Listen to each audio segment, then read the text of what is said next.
ଆମ ଓଡ଼ିଆ ଘରର ଶାଗ ପଖାଳକୁ କୋଉ ସ୍ପେଶାଲ ଖାଦ୍ୟ ସରି ହବ ବା? ଇଏ ଖରା ଗରମରେ ପଖାଳ ଖାଇ ପେଟ ଥଣ୍ଡା ନ କରି ଗରମ ଖାଇ କ'ଣ ପେଟକୁ ବାମ୍ଫ ଦବୁ? ହଉ ହଉ ମୁଁ ବି ଖାଇଥାନ୍ତି ଯେ ହେଲେ ଇଏ ଗୋଟେ ଜରୁରୀ କାମ ମନେ ପଡ଼ିଗଲା ପରା। ମୁଁ ଯାଉଛି, ତୁ ଖାଉଥା, ମୁଁ ସନ୍ଧ୍ୟାବେଳେ କଥା ହେବି ଆଉ। ମାଳତୀ, ଏ ମାଳତୀ, ଆରେ କୁଆଡ଼େ ଗଲ? ଆରେ କଣ ହେଲା, କାଇଁ ଡାକୁଛ? ଆରେ 9ଟା 9 ବାଜଣୁ ରୋଷେଇ ଘରେ ଏତେ ଝାଳନାଳ ହେଇଗଲାଣି। ହଉ ଆଜି ଆଉ ତମ ଦେହରୁ ଅଧିକା ଝାଳ ବୋହିବନି। ବାପା କାହିଁକି? ଆଜି କଣ ବୋଉ ରୋଷେଇ କରିବନି କି? ହଁ, ଆଜି ବୋଧେ ଆମକୁ ହୋଟେଲରୁ ଖାଇବାକୁ ନେବ, ନହେଲେ ହୋଟେଲରୁ ଖାଇବା ଅର୍ଡର କରିବ।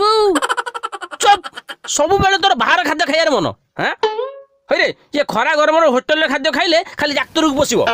କଣ ଆଉ ଝାଳ ବୋଇବନି?